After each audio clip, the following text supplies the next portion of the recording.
Саламатсыздар урматтуу телекөрүүчүлөр, эфирде билим жаңылыктары, аны мен Гулина Сагынбек кызы тааныштырам. Алгач бүгүнкү чыгарылыштын кыскача мазмуну менен таанышып алыңыздар.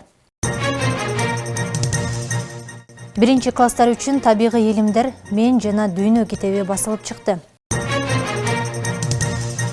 Санариптордогу мугалим кандай болушу керек? Балдар жазуучусу жана педагог Сулайман Рыспаев окуучулар менен жолугушту.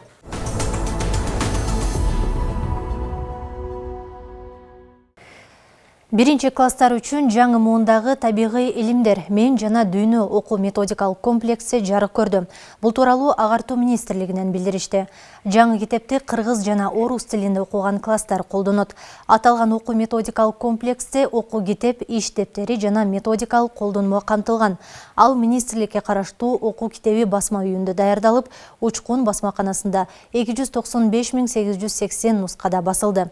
Китептер республикалык бюджеттин каражатын эсебинен даярдалды. Учурда министрликтин аймактык билим берүү бөлүмдөрүнө жеткирилүүдө.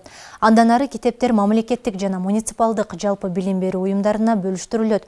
Кошумчалай кетсек, быйыл 1-2, 5, 7 класстар 1.236.830 нускада табигый илимдер «Мен жана дүйнө» окуу методикалык комплекстери менен камсыздалат. Талас шаарында мамлекеттик жогорку окуу жай үчүн жаңы заманбап имарат салынып жатат. Бул тууралуу шаардык мэриядан билдиришти. Маалыматка ылайык, шаарда билим берүү инфраструктурасын өнүктүрүү боюнча ири долбоор башталды. Мамлекеттик жогорку окуу жай үчүн 300 миллион сомдук жаңы 5 кабаттуу имарат курулууда. Окуу корпусу 2026 жылдын июль айында пайдаланууга берилет. Долбоор президент Садыр Жапаровдун тапшырмасы менен Талас шаарынын өнүгүү стратегиясынын алкагында ишке ашырылууда. Финансы министри Алмаз Бакетаев Сауд өнүктүрүү фондунун башкы директору Султан Абдрахман Аль-Маршад менен жолугушту. Министрликтин маалыматы боюнча жолугушуунун жүрүшүндө Кыргызстан менен Сауд өнүктүрүү фондунун ортосунда мамлекеттик мектептерди куруу долбоору боюнча 50 миллион АКШ доллары өлчөмүндө кредиттик келишимге кол коюлду. Долбоордун алкагында Бишкек шаарында 5 жаңы мектеп жана 7 кошумча окуу корпусу, ошондой эле Чүй облусунда 2 мектептин курулушу пландалууда.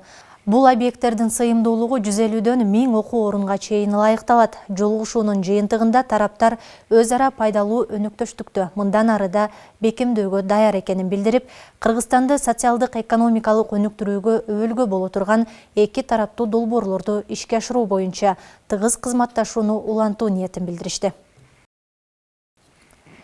21 кылым санариптору Кыргызстанда билим берүү процесси да жаңы форматка өтүп, мугалимдердин иш ыкмасы өзгөрүүдө. Бүгүн мугалим сабакты китеп менен гана эмес, смартфон, планшет жана интерактивдүү экран аркылуу да сабак өтөт. Санарип мугалим түшүнүгү заманбап билим берүүдөгү өзүнчө бир феноменге айланды. Биз бул ирет сабагында санариптик технологияларды натыйжалуу колдонуп жаткан мугалимдердин ишин байкап көрдүк. Ким айтып берет кеп жөнүндө арнамыз? Кеп деген адамдардын пикир ой, маалымат алмашуу үчүн колдонулган сөз. Азаматсың демек кеп жөнүндө маалыматыбыз бар экен. Кеп дегенде бул кептин түрлөрү деген темада. Бул мектептеги кадимки сабак учур. 11 класстарга кыргыз тили сабагы болуп жатат. Мурдагыдан айырмасы мугалим теманы боор менен эмес, экран аркылуу түшүндүрөт. Журнал ордуна телефон. Ал эми сабак учурунда ар түрдүү санариптик технологиялар колдонулат.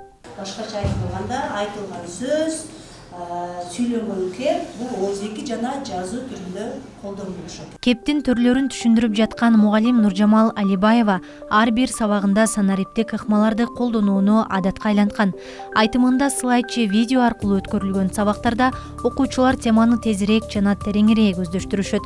Себеби визуалдык кабыл алуу алардын кызыгуусун арттырып, билим сапатын жогорулатат дейт. Азыркы учурда ошол санариптик технологиянын өнүккөн заманы, бул заманда бизге аябай жеңилдиктер көп. Бул жерде жана презентациялар, видеолор балдарга аябай жеткиликтүү, визуалдык көрүү менен балдардын кабыл алуусу аябай жакшы болот. Ошондой эле бул жерде убакытты үнөмдөйбүз көбүнчө.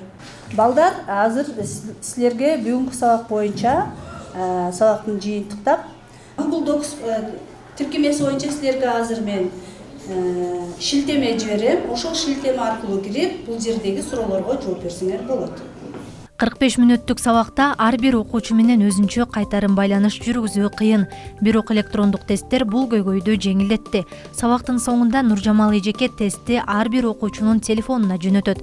Натыйжада ким теманы өздөштүргөнүн, кимге дагы түшүндүрүү керектигин ошол эле замат аныктап алат. Санариптик кайтарым байланыш мугалим үчүн да, окуучу үчүн да ыңгайлуу ыкма.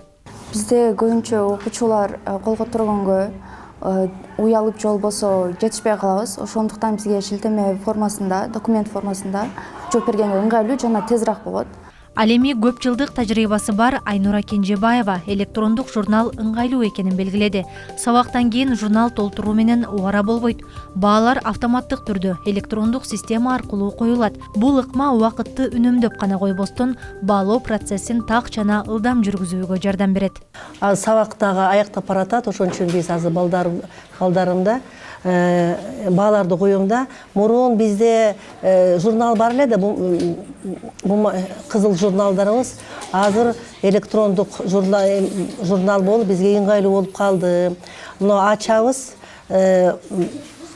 жазылып турат, класс теманы жаздык, эми бааны коюп атамын. Бияка коёмун, Салиха бүгүн 5 алдым, Дастан 4 алдым. Аябай ыңгайлуу экен да, ошону айткым келет. Балдарга дагы аябай тоже им очень удобно. Мындан сырткары Кыргызстанда көпчүлүк мугалимдер азыр Google, Zoom, Microsoft Teams, Canva сыяктуу платформаларды колдонуп, сабактарын заманбап өткөрүүдө. Бул куралдар аркылуу тест түзүү, тапшырма берүү, сабак өтүү, баалоо жана пикир алышуу процесстери автоматташтырылууда. Санариптик технологиялар мугалимдин ролун жоготпостон, тескерисинче анын мүмкүнчүлүктөрүн кеңейтип жатат. Эгерде мугалимдер заман агымынан артта калбай, өздөрүн үзгүлтүксүз өнүктүрүп турушса, анда санариптик билим берүү системасы окуучулардын потенциалын ачууга эң мыкты мүмкүнчүлүк болот. Гулина Сагынбек кызы Бекмырза Арабидин уулу, билим жаңылыктары Ош шаары.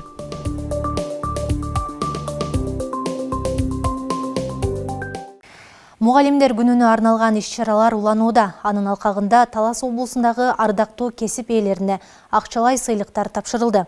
Ошондой эле билим деңгээли мыкты мектептерге 20 000 сомдон сыйакы берилди. Жергиликтүү бийликтин мугалимдерди куттуктоо иш-чарасына кабарчыбыз токтолот. Ардактуу кесип ээлерине арналган иш-чараны президенттин Талас областына кыйгарымдуу өкүлчүлүгү менен жер ülкенин иштеткен Альянс Алтын компаниясы биргеликте уюштурду. Жалпы 500 мугалим чакырылды. Ишинде өзгөчөлөнгөн мугалимдерге жана окутуучуларга 5 000 сомдон берилди. Ал эми жалпы республикалык тестирлөөдөн жакшы көрсөткүчкө ээ болгон мектептерге 20 000 сомдон тапшырылды. Момундай миң акчаларды алып атабыз. Эмгекти баалаган мамлекетке рахмат. Биздин губернатор Эрмат Жумаевичке терең ыраазычылык. Балдарга даярданган акча тыйын таап беришет мэрия кызматкерлери. Азыр областтын деңгээлинде кандай көңүл бурулуп атат. Мактануучу нерсе Талас шаары республика боюнча 2-нчи орунда ОРТ-н көрсөткүчү менен. Бардык агартуучуларды ошо мугалимдер күнү менен мен чын жүрөктөн куттуктап кетем. Бардыгына чыгармачылык, ийгиликтерди каалайбыз. Биз эми мугалим болуп иштеп атабыз. 30 жылдын жүзү болуп калды. Илимден доктор болуп атабыз. Канча деген эмгектерди чыгарып, ошо бүт бардыгын балдарга арнап жаткан учурубуз. 100дөн ашык мугалимге өкүлчүлүктүн ардак грамоталары жана акчабай сыйлыктар тапшырылды. Билим берүү тармагын алдыга жылдырууга чоң салым кошуп келаткан агартуучуларды облус башчысы Эрмат Жумаев куттуктап, иштерине ийгилик каалады. Чын жүрөктөн ыраазычылык билгизебиз. Себеби ар бир адамдын ушул жашоосунда таштаган биринчи кадамынан баштап ушул ата энесинен кийин эле мугалим болот экен. Ошол себептен улам сиздерге таазим кылам дагы бир ирет. Талас областындагы мугалимдерге арналган иш-чаранын чыгымын Альянс Алтын компаниясы көтөрдү. Жалпы 415 000 сом демөөрчүлүк кылды. Компания бул эле эмес, башка учурларда да каржылык колдоосун көрсөтүп, мугалимдерге дем күч берип турат. Мына жогоруда тапшырылган акчалай сертификатыңыздар кут болсун. Мугалим мөмөлүү дарак дегендей, ошо ойлоп атам, ушул биздин эже агайларыбыз кыйын кырдаалда, кыйын убактарда ушу бизди окуткан экен. Окуучулары бүгүнкү күндө ушундай колдон келишинче кызмат кылып, аракеттерди кылып атат. Рахмат сиздерге. Иш-чаранын соңында облус таланттары тарабынан ыр-гүлөр аткарылды. Белгилей кетсек, жергиликтүү бийлик жыл сайын мугалимдер күнүнө карата иш-чараны Альянс Алтын компаниясы менен бирге өткөрүп, белектерди тапшырып, кубантып келүүдө. Нурсултан Курманбеков, Кайнар Ормонов, билим жаңылыктары, ЛТР, Талас облусу. Балдар жазуучусу жана педагог Сулайман Рыспаев Төмөнкү Чүй аймагындагы Исхак Разаков атындагы орто мектептин окуучулары жана мугалимдер жамааты менен жолугушту.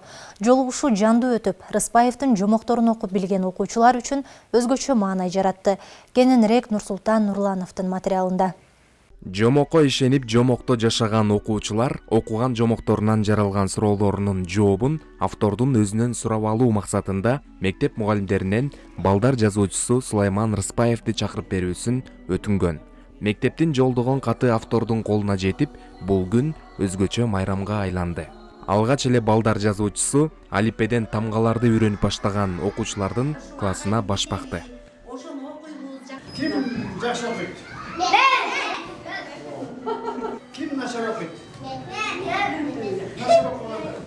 Жазуучунун Балык балдар Жегөл жээгиндеги Түнкү кум сепилдер аттуу чыгармасын аталган мектептин кыргыз адабиятчы мугалими Айчүрөк Боронова балдарга таасирдүү жеткире билди. Адамдар байыган сайын мен сенден баймын, мен сенден кыйынмын деген бир адат пайда болот экен. Мына ошентип отуруп, эригиштен өлүп, эки жаатка бөлүнүп, чоң көйгөйдү пайда кылат экен. Мына ошону азыртадан эле балдардын кулагына куюп, жакшы адаттарга, жакшы тарбияга үйрөтүш керек экен. Мен айтайын дегеним ошол. Оюмду жеткире алдым деп ойлойм балдарга.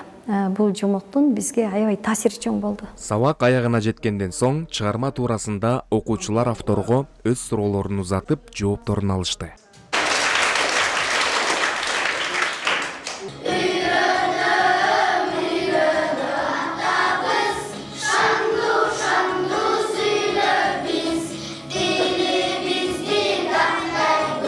Иш-чаранын эң негизги максаты биз мамлекеттик тилибизди таңазолоо максатында жаштарыбызга ушул агайдын чыгармачылыгы менен тааныштыруу, агайдын өзүн жакындан тааныштыруу, алипе китептерини, кыргыз тил китептерин жазган автор менен түзмө-түз талкууларды уюштуруу, ушундай максатта чакырганбыз. Сулайман Рыспаев аталган билим уясында келечектен көптү үмүттөндүргөн балдар бар экенин жана 12 жылдык окуу боюнча ой бөлүштү. Бул мындай даярдалган сабак эмес, жазылма сабак эмес, кадимки сабактын өзү болду.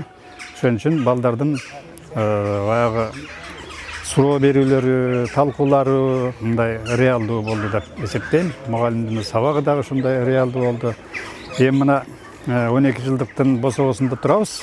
12 жылдыкта мына ушундай мыкты сабактар болсо, мугалимдердин сабагы жугундуу, балдарга угумдуу болот, балдарыбыз терең бекем билимдүү болот буюрса. Бүгүнкү алынган билим жаңылыктарынын топтомун мына ушундай маалыматтар түздү. Ушул сыяктуу жаңылыктарды биздин социалдык тармактардан көрсөңүздөр болот. Кечиңиздер көңүлдүү улансын, саламатта калыңыздар.